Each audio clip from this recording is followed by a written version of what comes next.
What's up, everyone? Welcome to the next adventure. This week's going to be a little different because of everything going on in the world. I am actually going to just bring up a couple old videos that I've had because I wasn't able to make it out this last weekend. So what we're going to see is it's going to be a two-part video, and the beginning is going to be a small hunting trip that I went on, I think a couple years ago. So it's going to be pretty short. And then the end of it was going to be a motorcycle adventure also. So that's also going to be pretty short. But I'll jump in there and we'll talk our way through it. So let's go ahead and get into it.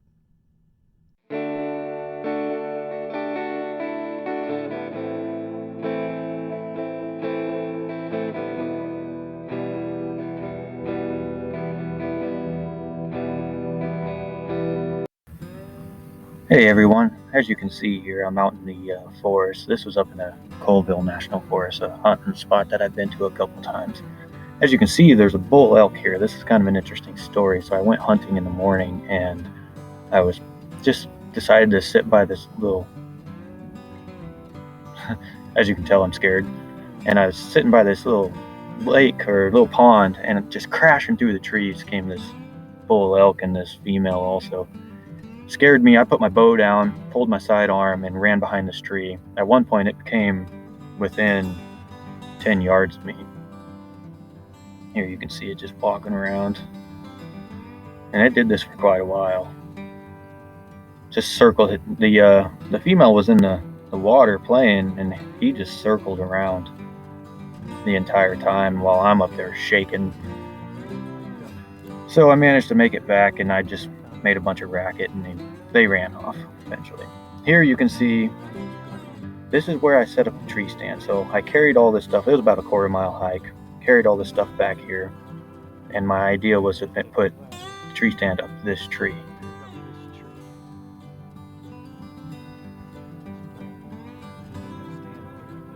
And I think I cut to it being finished here. So now I took about 30 minutes and was able to get the tree stand up. Nothing crazy, probably 25 feet up, 20 feet.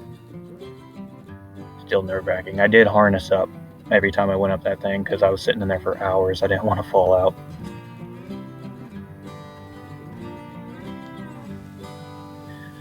Here I just filmed, I think it started hailing or something. I just turned the camera on and was kind of looking around. You look close, you might be able to see some hail. Give you a second. If you can find out what this is, go ahead and let me know below if you figure it out real fast. So in Washington State, it is legal to bait for deer. I was hunting whitetail at this particular trip here.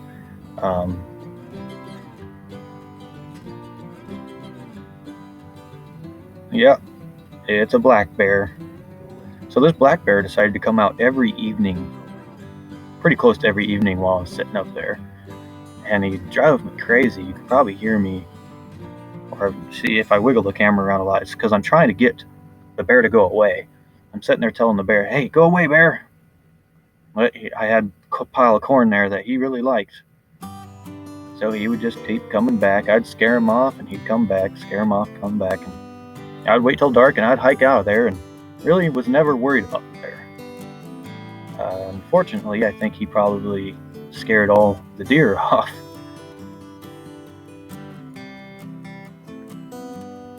But I suppose, what can you do? I didn't have a bear tag or anything, and you can't bait for bear in Washington, so even if I had a bear tag, I wouldn't have been able to do anything about it. And here I was just kind of showing this is what camp setup looks like. I got that canvas tent with a wood stove. This is just a time lapse. In the top left, you can see the weather's not always the same. I've been to this spot a few times. But in that tent, stays nice and toasty. You can be in there with a t-shirt on. Okay, now we're going to move over to motorcycles. This is the beginning of the Kokopelli Trail going from Grand Junction, Colorado, all the way to Moab, 140 plus miles, I believe. This was a few years back, and I've watched this footage, and I realize on how I feel like I'm a way better rider now, but also this footage doesn't do a lot of this justice. The other thing to keep in mind here on this motorcycle that I'm currently on is a BMW G650 Sertao. The other motorcycle use hauler was my friend's, and it's a KLR650. Keep in mind that we both are loaded down to live off these bikes for 10 days. And that's what we did. We camped the whole time we were out on the trail. I think we got a hotel maybe one night in a town, maybe 1 or 2 nights, and we just drank at the bars or whatever. But we were heavy. The bikes were loaded, so we're going through all this rock, and this is just a quick clip. Like I said, we went 140 miles off-road, and we ended up on some trails that were not designed for these kind of bikes, and we were holding the bikes up. We'd have to walk one bike down the trail while standing next. Yeah, we both had to tackle the bikes down the trail, one bike at a time, because it was gnarly rocks. I can't even explain it. You had to be there.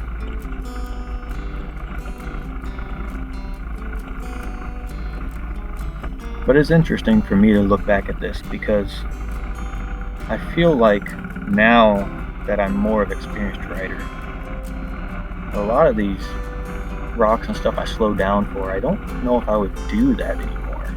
Because I feel like I hindered, like right here, maybe.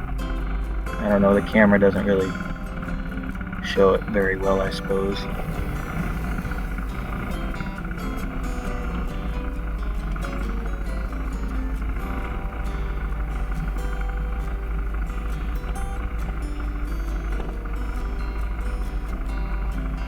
What you're seeing here is actually some of the easier riding that we did on this trail.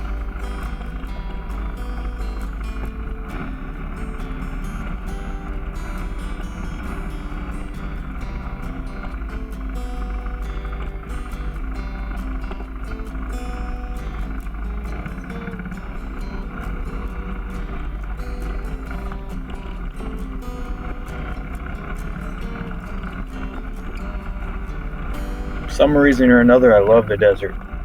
It always calls me back. It's just beautiful there.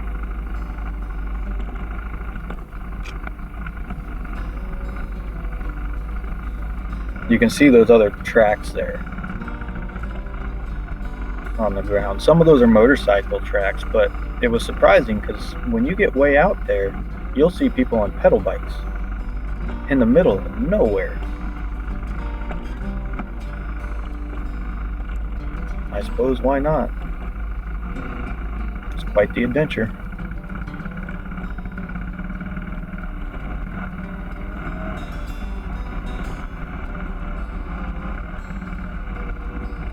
Mind you, is probably 90 plus degrees out, and this was early on when I started this adventure riding, so I did not have the proper gear for this.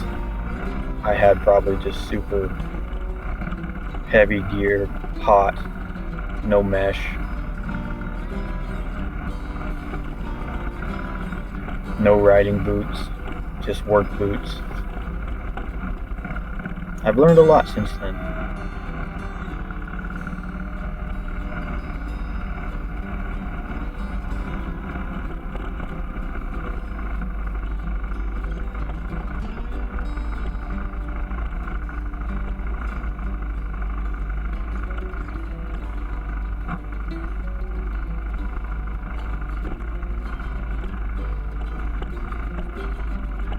I would like to go back and do this trail again, just to see on how much better skilled I am now. Of course, I haven't ridden the motorcycles in quite a while, so maybe I'm back to this level.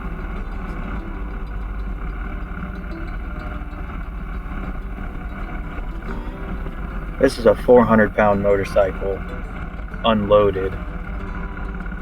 And I reckon it probably is, I'm not sure. If I put it on a scale the way it is right here, it's probably 800 pounds. To be going over these big rocks like this. And mind you, this machine I'm on is very, very rear heavy. When you put a lot of weight on the front, on the rear, I mean, there's no weight on the front. But surprisingly, it does pretty well. It makes it a little sketchy sometimes though. And here it just kind of continues on like this. It's nothing too crazy. The thing is, you'd never know around the next corner on how crazy it might get. So it was a real gamble. We had a crap map. But here in a minute, you're going to see a place where we're posted up. You'll see a plane flying through the valley, and we camped there. It might have been this night, I'm not sure, but we camped there that night. It was actually really beautiful. Nice evening. We had a little bit of whiskey with us.